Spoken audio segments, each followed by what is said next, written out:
Welcome to Bite-Sized Bat Reps, where we bring you great battle reports without taking up a great deal of your time. So I have another Division Blitz report for you, and this one's a little bit special because we decided to build more of a story around it. Now, this is the way I like to play Division games more than a tournament setting, where it's kind of like evenly balanced and really point-oriented. For divisional games, I really like the idea of telling a story with the game and exploring what might have happened and just enjoying the game for how it unfolds rather than really focusing on maximizing kind of tactical advantages and winning, losing. So for this particular game, we decided to base it on the Battle of London. This is something my opponent came up with, and I really liked the idea, so I was happy to go along. And this battle itself is happened in 1693 between France and England, Scotland, Dutch Republic allies. And the period is not exactly the same, but it's kind of close enough to be meaningful as an inspiration. And the thing that attracted me to this and why I wanted to play it were that the battle has a couple of unique features. So on one hand, you have these two rivers that hem the battle in, but still give you something to do on the sides. So that's kind of an interesting feature. Really straightforward defense versus attack, which is cool. So it's kind of easy to understand what each side has to do. There's some interesting terrain there's a village, some kind of like weird swampy land. There's another village. So it's a fairly convoluted battlefield, and we thought that'd be an interesting story to explore through a divisional game. And the way this translated into our scenario design is like this, which is schematically similar, but obviously very different than what you saw in that picture. But here's how we came up with the scenario. So you still have these two rivers that hem the battlefield in. Both rivers have kind of multiple crossing points with fords and bridges, so that you can kind of go between the two sides.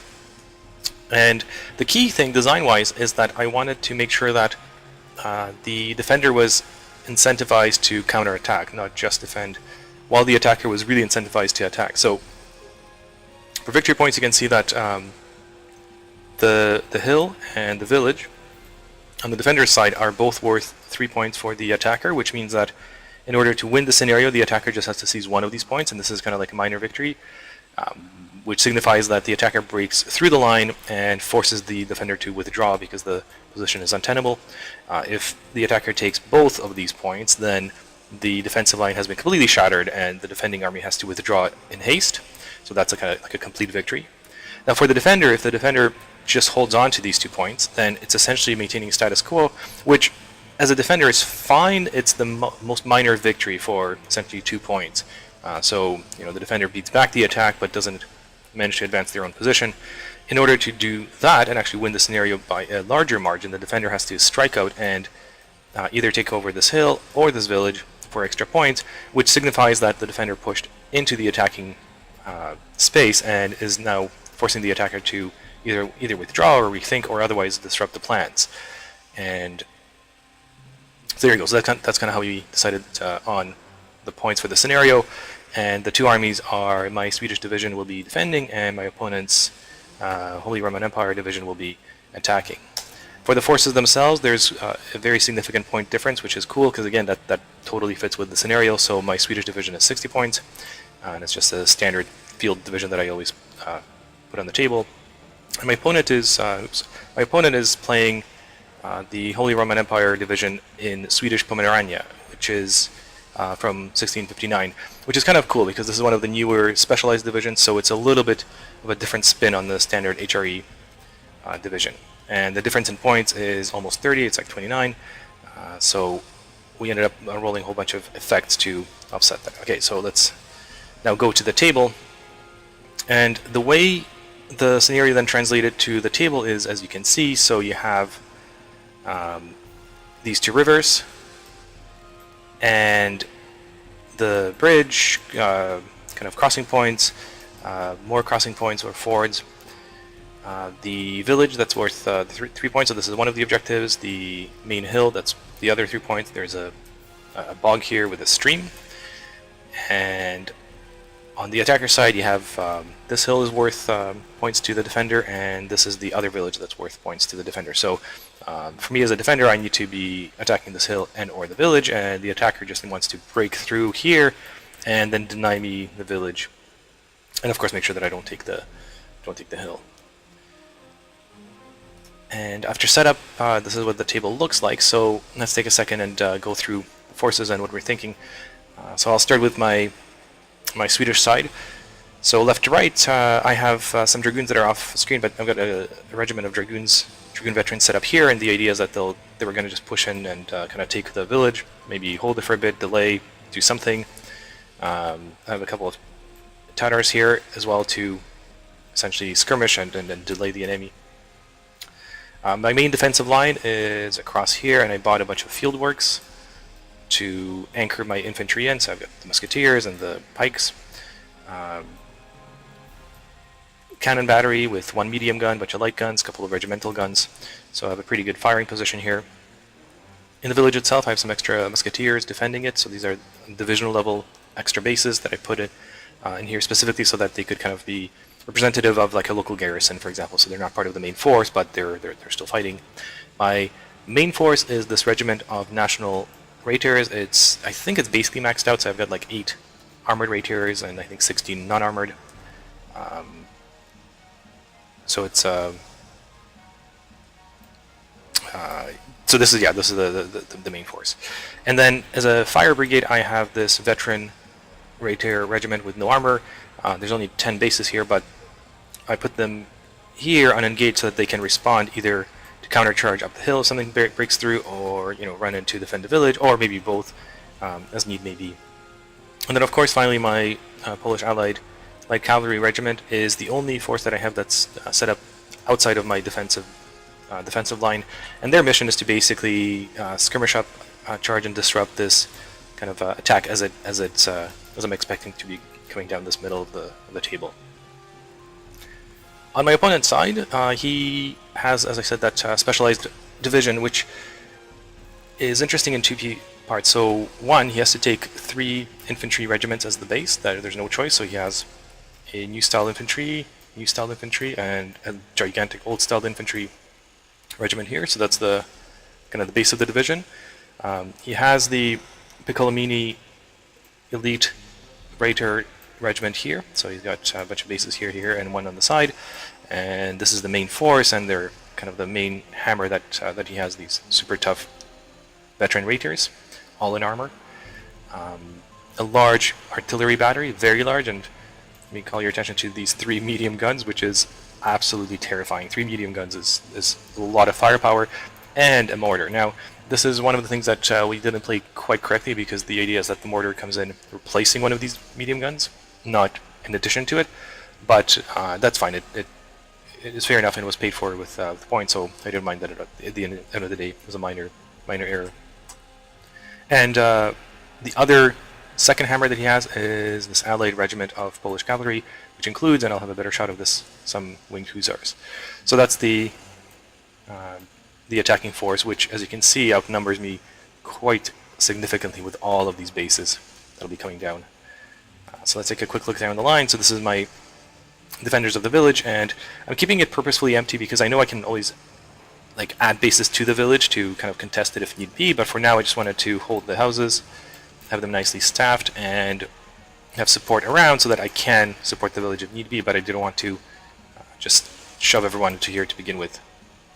And you can notice this additional special figure guarding the well, which is in a barrel of ale, I suppose. Now going back to the left side, this is my defensive line with infantry, and this is formed into a battalion. So I've got musketeers supported by pikes behind defensive works, with the Polish cavalry just outside of the walls, ready to counter-charge the attackers, and the far left with the dragoons in column so that they can push up, as supported by the Tatars also pushing up towards that secondary village.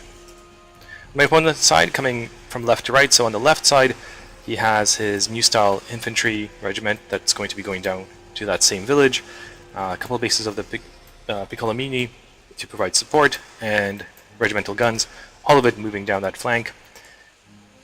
And in the center there's the main strength of the Piccolomini, so 12 bases, really terrifying, and then all of this artillery that's going to be moving up. Now, one sneaky thing that my opponent did that was really cool is he also deployed a bunch of his allies on this side. So these are 4, I think, Petihortzi with spears, so they'll be able to provide additional kind of fighting power on that flank. And right side, you have the old-style infantry with a lot of musketeers, some pikes, a couple of guns, and new-style infantry on the far right side, and then the Polish allies. This really big regiment with which includes 6 bases of the winged hussars. Now, these guys are obviously extraordinarily efficient, so it's all about what units do you sacrifice for them to kind of roll over and then try to pick them off later on, because they're terrifying. And one more shot of my defensive line from the other side. And one more. So this is the Polish allies and my infantry defensive line.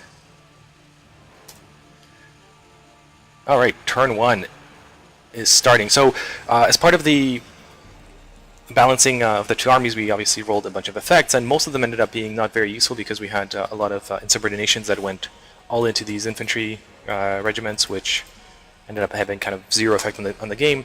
But there was one effect that was critical that got rolled, which was a panic, and obviously that gets rolled at the beginning of movement. So at this point, we still don't know which regiment will get panicked, and as we roll, disaster strikes the German side because it's the Polish Allied regiment that gets panicked. This is pretty much the worst result that my opponent could have had, so the luck was with the Swedes, and the Allies basically all of them get disordered, and they withdraw further into this light wood, and the regiment only has 1 commander, so there just isn't that much command to go around. So this is very bad because these guys are not only at the side, they're also now delayed for an extra turn, and so they won't be doing much for the first part of the game. And this is the part that is kind of fun about, it's kind of more story-based gaming, where this makes perfect sense. So you have this main German force that comes in here and has a certain battle plan, and then the Allies show up, and they're far away from the main force, so they're across this river, and the orders get confused, and the Allies think the battle's supposed to be starting, let's say, midday, so they're all in camp and still just getting ready. Meanwhile, the attack is already kicking off, and they basically get caught off flat-footed and not ready for combat, and they'll be desperately trying to kind of mount up and get into it while the main force is already fighting. So stuff like that happened with kind of fog of war and commands getting lost, so this is kind of part of the story. Alright, so turn 1, movement-wise, my defensive line doesn't move because there's no need to. I set it up the way I wanted it to be, but I do push my Polish regiment up so that I can now be within kind of charge range of anything that starts marching up if I choose to attack it. Now, obviously, I'm very wary of these heavy raiders on the left, but the infantry is a good target potentially, so that's why I'm pushing this diagonal line. And on the left side, the dragoons form into kind of I guess marching, like more of what do you call maybe attacking column, and they move up towards the village, and the Tatars just rush up towards the village and start peppering the attackers with some bow shots. And a nice shot of the guns, which start shooting at the advancing enemy. On my opponent's side, the German commander calls in a full-on attack, and so all of the lines start marching forward. So the new style regiment pushes towards the village, slowly but surely, like a steamroller. The Piccolomini advance, the guns advance, and so these Tatars are now looking at all of these forces coming down their way, and are probably having second thoughts about what they're doing, because there's no way they can stop or even influence or even slow down this attack. In the center, the cavalry advances, the guns march up, and the medium artillery marches up. And by enlisting the aid of a local guide, the Germans were able to find some great paths up to the sill, and so their medium guns were able to make it up without any delays that for kind of getting out in the sill. So they had no penalties, and so now they're on the hills, and they can start shooting. And right side, just slow advance of the old style regiment, but my opponent chooses to do something that was, in retrospect, a strange decision, but again, it was just part of the story where this new style infantry regiment starts crossing the river with the idea to go on a flanking maneuver and hit me from the flank, from the side. But of course, crossing the ford is quite time-consuming, so they kind of start moving into there, and that's just going to take a whole bunch of time to complete.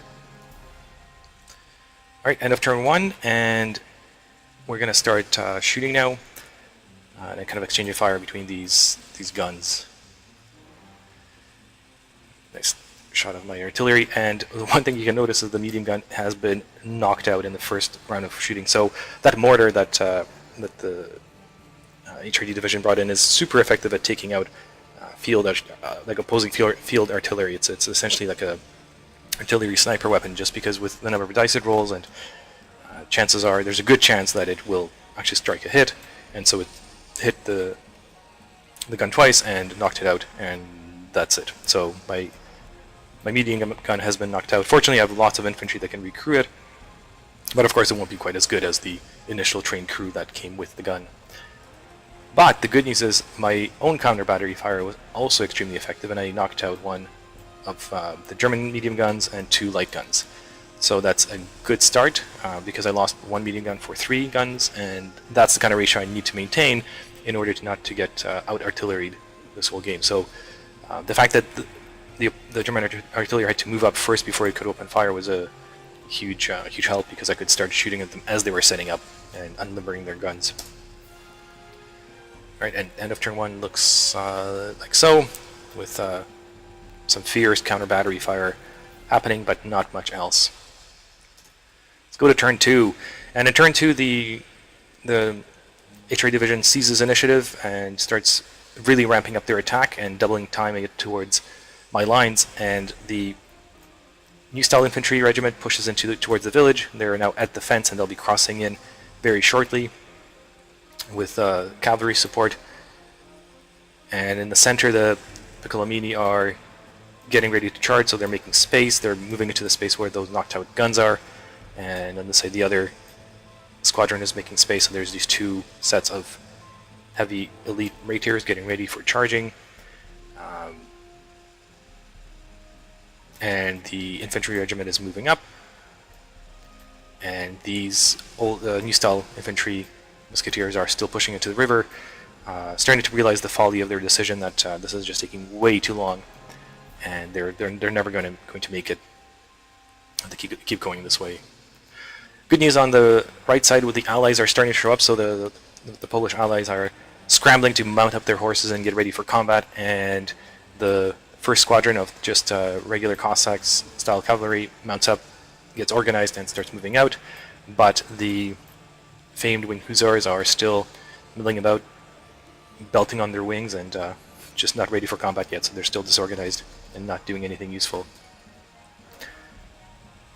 For my side, I put some orders in, and I decide that now's the time to strike with the Polish cavalry, because my opponent is still kind of marching, and so this whole side is not set up for optimal firing. The heavy cavalry is still not in position either, and with the long charge I might be able to do something to disrupt these lines before they get set up, so that's my hope.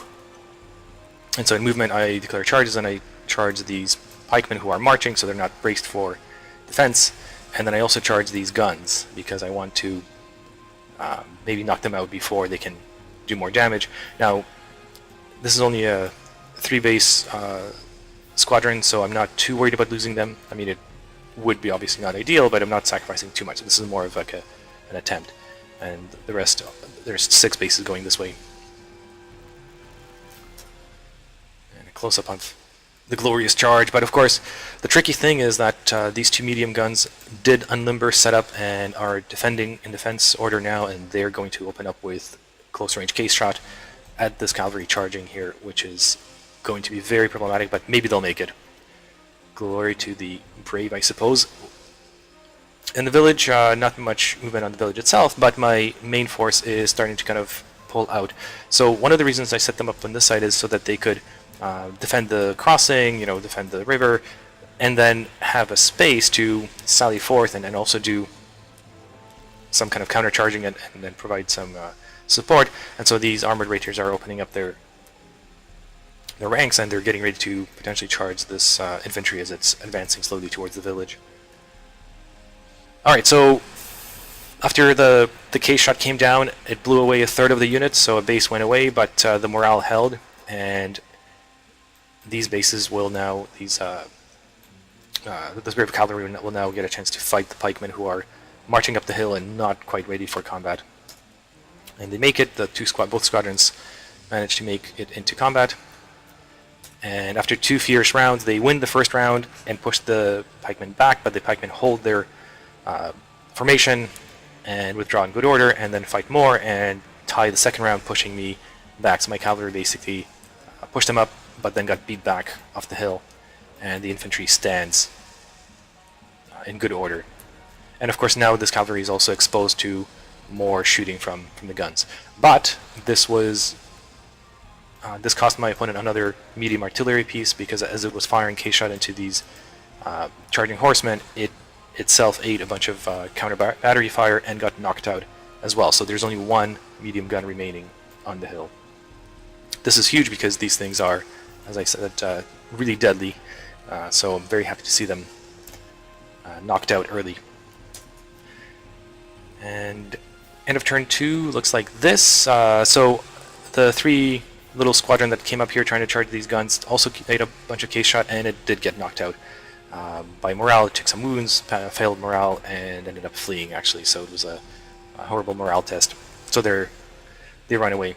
This was a brave attempt, but in the cornfield, slowed down by the field, they took a bunch of shots and had to withdraw.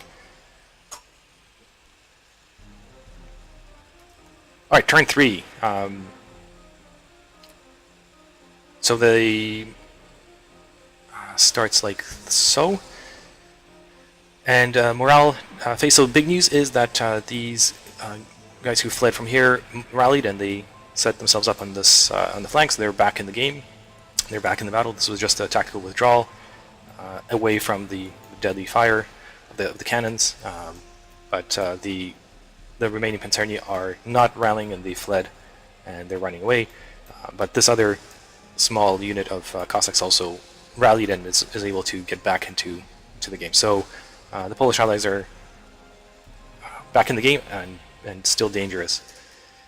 And the village is lost. So this is the far village, far on the left. The Tatars moved into it and kind of occupied it for a short time, but this steamroller of German infantry just walked into the village, and there's no way it can be held by a couple of these light horsemen. So they'll have to be skedaddling out of there double time, as they're starting to eat a lot of musket fire, and this is just not where they want to be, especially with all of the Colomini coming down the side as well. So the left bank of this river has been lost.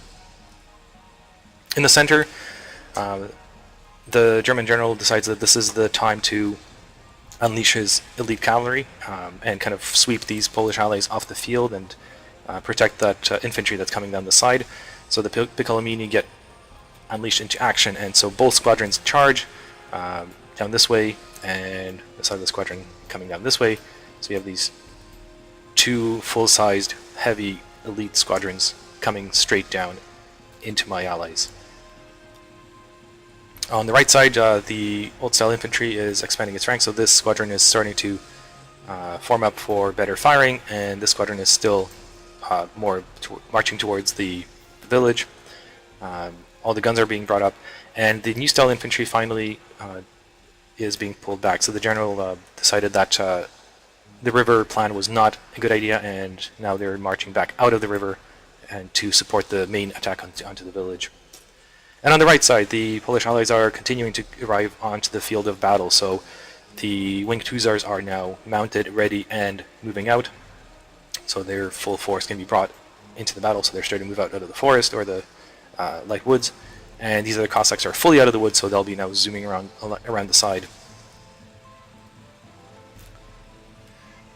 And for the Swedish movements, so a couple of things of importance happen.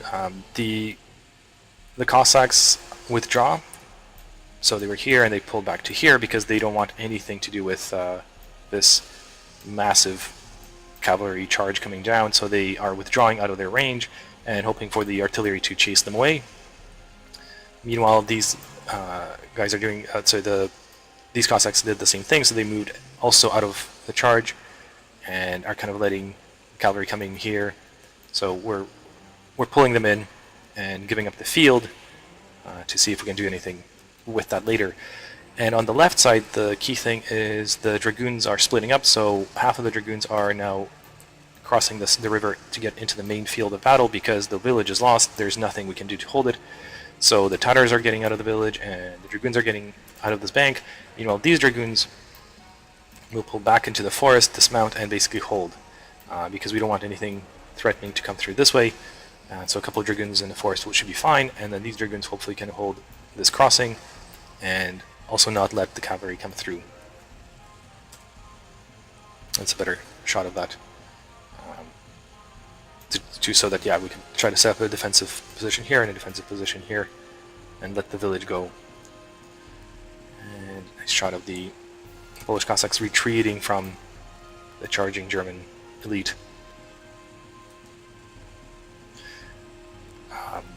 So in the center, in the following charge moves, this squadron holds its orders and is focused on the charge, and it crashes out of the field and it chases its enemy and it holds its charge order, so it stays here in full charge.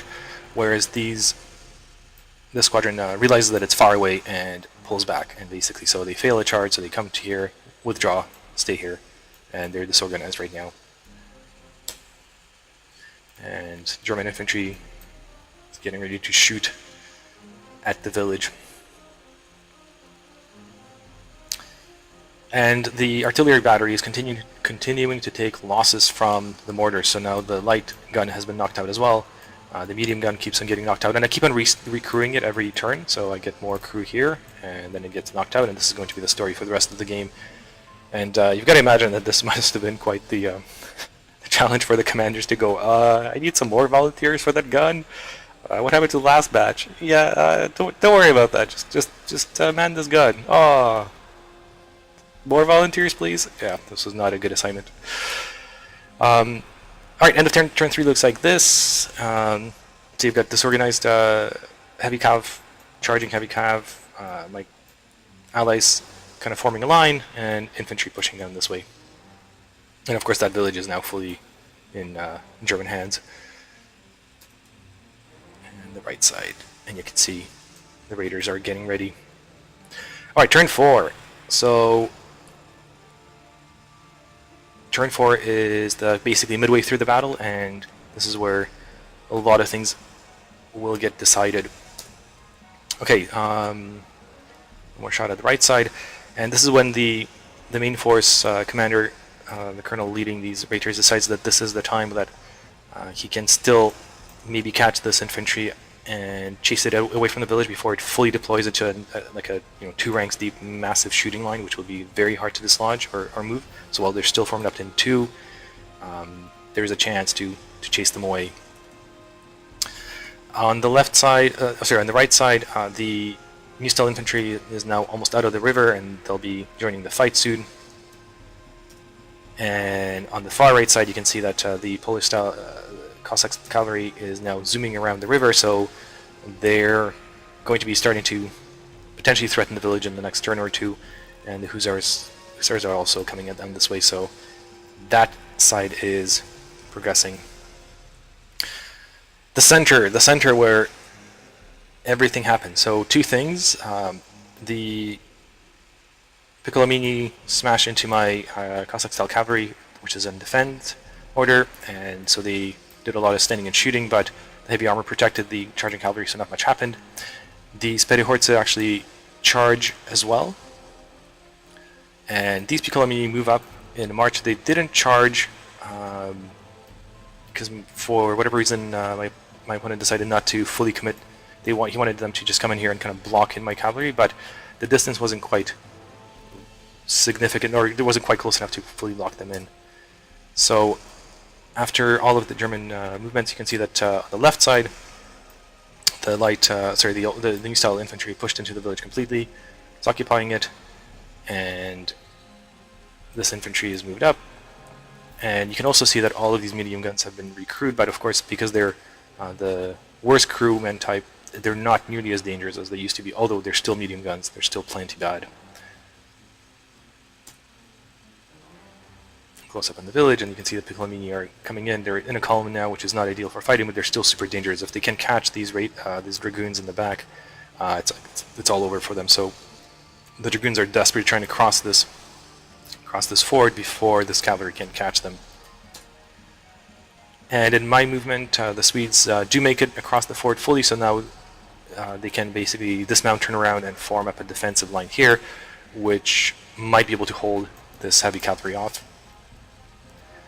And in a very significant development, two things happen. So my Tatars on the bridge that were facing this way managed to get a charge and catch the Piccolomini in the back because they charged just far enough that they could get them enveloped, and so these guys are now caught from the front and the back, which is horrible. And more importantly, or equally importantly, these Petahorze that were coming down this way get side charged by the Cossack style cavalry from here with a redirect order. So kind of as these Piccolomini were coming down to try to box them in, they side charged and got out of the way and slammed into the Petahorze the side, which makes them not support the Piccolomini, which is extremely important to this engagement. And on the right side, the heavy armored rapiers smash into the infantry because, again, this is their best chance to now catch them before they can fully form up and start raining a lot of musket fire into my defensive positions. So let's get this combat first. So you've got these rapiers come in and they take a little bit of case shot from some of these guns, but not all of them, because these guys, for example, can't support. They take musket fire, but nothing sticks. Their armor protects them. And the combat goes as you would expect. So this cavalry just sweeps away the musketeers, kills a bunch of men, and makes them basically flee. And so they flee through throwing guns. But the pursuit gets mired in this light woods, so the cavalry kind of peters out here, and we'll have to eat a lot more case shot fire from these guns. But that mission of pushing away the infantry was accomplished. And now let's look at the middle combat, which is obviously critical. A bit more of a close-up. So these Piccolomini come in, they take a lot of fire coming in and from charging, whatever else, but nothing really sticks. Maybe they took a wound, but they do lose combat and have nowhere to withdraw, and so they get smashed into oblivion. They get the whole unit gets obliterated because it can't flee or withdraw anywhere. And on the side here, the Petahorze will take a side charge, and they actually do well because we tie combat, and so they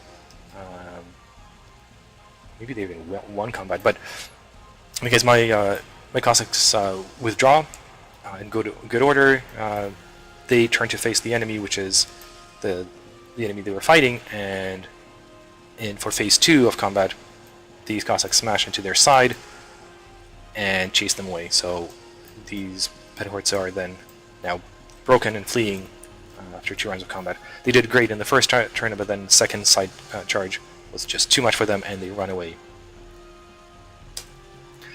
And so the end of the turn looks like this, with the Piccolomini here having been totally wiped out. Piccolomini here taking a whole bunch more shots or losses from the guns, but their morale holds. The old-style infantry musketeers fleeing through their own guns, and the Swedish armored rapiers taking some losses, but in very good order. And close up on the right side. And the Polish allies, who are now out of the woods and trying to gallop to support their German allies, but will they get there in time? End of the turn, this is where the Polish allies for the Swedes look at the field and they decide that they have done enough for the day. They destroyed a large portion of the Piccolomini elite of the Empire, and it cost them dearly, and it's time for them to withdraw. So this regiment is wiped out and starts moving off the field, which includes the Tatars and all of the Cossacks. The other regiments for Sweden are fine, and the guns test, and most of them, I think only one of them fled. On the Imperial side, things are not as good. The Piccolomini, the Empire's finest, the most elite of the raiders, have just lost about just over half of their numbers in this charge, and from all the fighting here, and they decide that this is not their war, and they also withdraw from the field, and that regiment is wiped out and flees off the table. And upon seeing that, the old-style infantry, which has just been trampled by the Swedish raiders, in panic decide that the Swedish forces are now about to break through their lines, and they see the Empire's finest flee, and that's too much for them, and they also get wiped out. So this is because this was the main force, largest regiment, like a larger regiment main force, and also special rules for Piccolomini added a whole bunch of breakpoints to this infantry regiment, which already had a bunch of breakpoints, and so they also have to test, and on an 8, they flee, and so they're wiped out.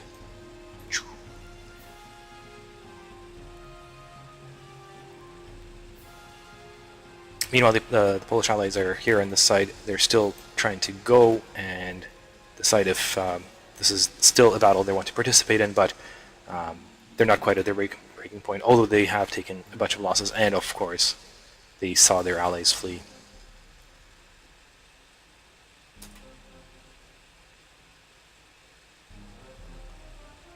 And a shot of the artillery battery that's still there. And at this point, my my opponent decides that the game is over, because even though it's only turn 4 and it's kind of midday, the whole center has collapsed. He has no more forces that can really threaten it. The Polish Allied cavalry will have a very hard time breaking through the river, and because they're close to their breaking point, after losing another maybe 2 or 3 bases, would also have to start testing. So we decided to call it a game. We've been playing for a whole bunch of hours at this point, and there's very little chance for a different result. And as you can see, the village is also safe. There's nothing that's threatening it, because most of this infantry is fleeing. There is an infantry regiment here, but by the time it would maybe get here with all of the Swedish cavalry, it just wouldn't be able to do much. A whole bunch of the guns fled as well, the heavy or the medium artillery. And all of the Polish allies are on the other side of the river, so having to break through here or swim through with Swedish raiders on this side would be just not really practical. Okay, that's the game, so let's go through some thoughts.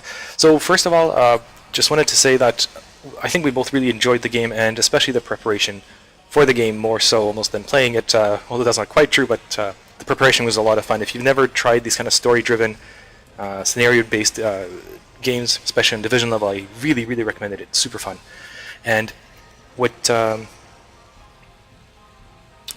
one more thing I was going to say is that with the stories, that what I remember most from the game is the little episodes that make it into something that you can almost see as a scenario where you had this ill-fated, overconfident charge of the Piccolomini coming down the side, getting caught up front and back by the Polish cavalry, and just getting wiped out to the man, causing the whole army to collapse, because once they fled, everyone else fled, and the attack was called off. I mean, that's a really cinematic scene. On the right side, you had the Swedish raiders, essentially a small force, coming through, chasing away this infantry block, and causing all of the rest of the infantry regiment to panic and also flee, collapsing the other side of the army. In the center, you had this artillery duel that happened between the artillery pieces, with this medium gun being crewed and recrewed, where each crew would get wiped out by mortar fire, and then more volunteers would come in to man it and shoot the gun, and then also get wiped out. It was just really, really interesting.